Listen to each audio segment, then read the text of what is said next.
सी programming tutorial के अगले part में आपका स्वागत है। दोस्तों, इस लेक्चर में हम चैप्टर 4 का लास्ट पार्ट यानी कि यूनियंस देखने वाले हैं। यूनियंस क्या होते हैं, उन्हें डिक्लेयर किस तरीके से किया जाता है और उसका बेस्ट एग्जांपल देख के हम इसे अंडरस्टैंड करेंगे। तो चलो शुरू करते हैं। यूनियन से पहले हमने स्ट्रक्चर देखे। स्ट्रक्चर जो कि कलेक्शन ऑफ डेटा टाइप्स होते, और सेम यूनियन भी वही होता है, लेकिन जो स्ट्रक्चर होता है उसमें वेरिएबल स्टोर कराने के लिए, डेटा टाइप स्टोर कराने के लिए अलग अलग मेमोरी स्पेस यूज़ किया जाता है। लेकिन यूनियन में सेम मेमोरी स्पेस यूज़ किया जाता है, जो कि यूनियन में जो मैक्सिमम जिस डेटा टाइप को साइज़ है, मान लो कि अगर इंटीजर, कैरेक्टर, फ्लोट, डबल ये डेटा टाइप है, इनमें से डबल डेटा टाइप की साइज़ बड़ी होती है। तो यूनियन जिस डेटा टाइप की साइज़ बड़ी होती है वो स्पेस बाकी के डेटा टाइप स्टोर कराने के लिए यूज़ कर देता है। तो union same memory space use कराने के लिए यूज़ किया जाता है। यूनियन में जो कि मेमोरी स्पेस होती है, लोकेशन होती है, वो शेयर करा दी जाती है। यानी कि जितने भी डेटा टाइप हमने यूनियन में डिक्लेयर करा दिए हैं उनको सेम मेमोरी स्पेस में, एक ही मेमोरी स्पेस में उन्हें स्टोर किया जाता है। तो यूनियन का सिंटैक्स देखते हैं। यूनियन का सिंटैक्स सेम स्ट्रक्चर जैसा ही है। सबसे पहले यूनियन टैग, यानी कि यूनियन का नेम क्या है, उसके बाद उसके बॉडी में मेंबर डेफिनेशन, मतलब डेटा टाइप वेरिएबल नेम। तो n नंबर ऑफ़ वेरिएबल्स आप उसमें डिक्लेयर कर सकते हैं। और यूनियन के बाद वन और मोर यूनियन वेरिएबल्स, जैसे कि ऑब्जेक्ट्स। तो ऑब्जेक्ट्स यूनियन के मेंबर्स एक्सेस कराने के लिए यूज़ किए जाते हैं। तो यूनियन का एग्जांपल है यूनियन डेटा। अब इस डेटा के अंदर पहला हमारा डेटा टाइप है इंटीजर i, दूसरा है फ्लोट का f, और तीसरा है कैरेक्टर का। तो यहाँ पे कैरेक्टर c ऑफ 20, मतलब इस c वेरिएबल के लिए 20 साइज़ हमने एलोकेट करा दी, मतलब इसमें लार्जेस्ट डेटा टाइप कैरेक्टर हो गया। और यूनियन वो कैरेक्टर का मेमोरी स्पेस यानी कि 20 इंटीजर फ्लोट स्टोर कराने के लिए यूज़ किया जाएगा। तो इस तरीके से यूनियन वर्क होता है। अब हम इसका बेस्ट एग्जांपल देखेंगे कि यूनियन को कैसे डिक्लेयर करें और उसके मेंबर्स कैसे एक्सेस करें। सबसे पहले हम यहाँ पे अब यूनियन डिक्लेयर कर देते हैं। यूनियन डेटा, और उसके बॉडी में इंटीजर i, फ्लोट f और कैरेक्टर c ऑफ 20 हमने 3 वेरिएबल्स बना दिए। तो सेम सिंटैक्स स्ट्रक्चर जैसा ही है। अब हम यहाँ पे मेन फंक्शन में स्ट्रक्चर यूनियन का ऑब्जेक्ट डिक्लेयर करेंगे। उसे डिक्लेयर कराने के लिए यूनियन का नाम, उसके बाद ऑब्जेक्ट नेम d।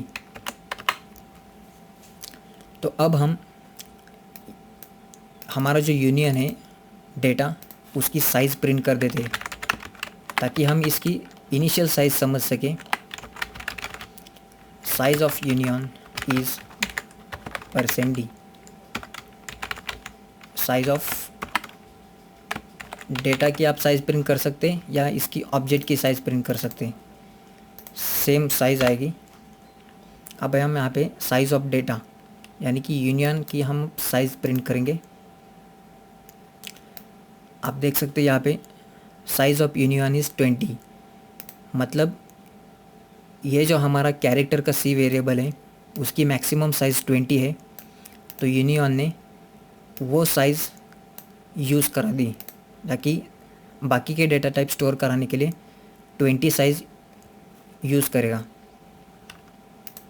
तो अब हम इन वेरिएबल्स को वैल्यू असाइन करेंगे।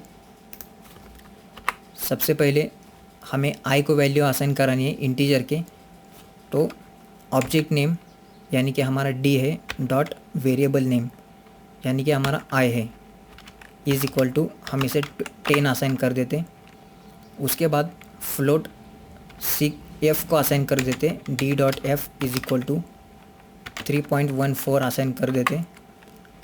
उसके बाद कैरेक्टर का सी वेरिएबल है उसे is equal to character string हमने असाइन करा दी। तो इस तरीके से हमने यूनियन के मेंबर्स को वैल्यूज़ असाइन करा दी। अब इसे हम 1 बाय 1 प्रिंट कर देते। Printf i is equal to percent d d dot i printf slash n f is equal to percent f d dot f और उसके बाद लास्ट कैरेक्टर का c is equal to percent s d dot c. तो यहाँ पे हमने अब उन सबको प्रिंट करा दिया। तो आप देख सकते हैं यहाँ पे हमें एरर मिल गया क्योंकि इनकम्पैटिबल असाइनमेंट टू कैरेक्टर।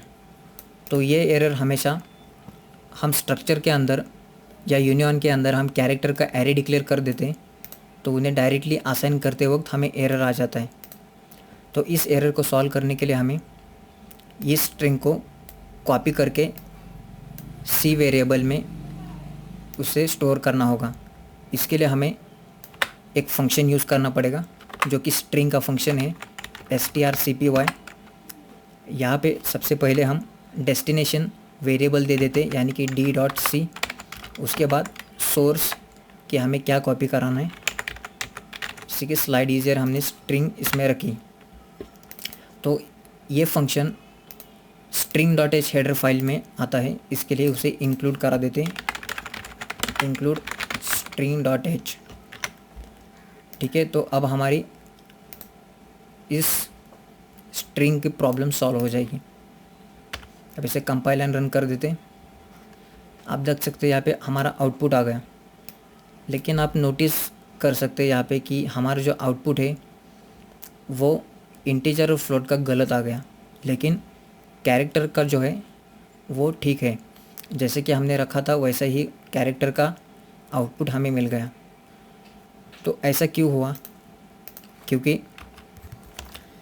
जो हमने फाइनली जो मेमोरी को वैल्यू असाइन करा दी यानी कि हमारे कैरेक्टर को वैल्यू असाइन करा दी, तो मेमोरी ने उस कैरेक्टर की वैल्यू कंसिडर करी और उस लोकेशन पर बाकी के डेटा टाइप स्टोर हो गए।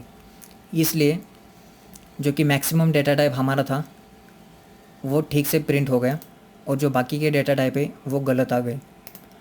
तो ये प्रॉब्लम हमें सॉल्व कराने के लिए ये जो हमारी स्टेटमेंट है उसे यहाँ से उठा के डायरेक्टली यहाँ पे प्रिंट कर दीजिए, यानी कि at a time one location ही यहाँ पे एक्सेस होगा। ठीक है, तो उसके बाद फ्लोट का उठाओ, सेम इनिशियलाइजेशन के बाद ही इसे पेस्ट करा दीजिए। ठीक है, तो इसका मतलब 1 बाय 1 मेमोरी एक्सेस होगी और जो हमारा आउटपुट है दोबारा इसे एग्जीक्यूट में कंपाइल एंड रन करें, हमें प्रॉपर आउटपुट मिल गया। तो इस तरीके से यूनियन को यूज़ किया जाता है।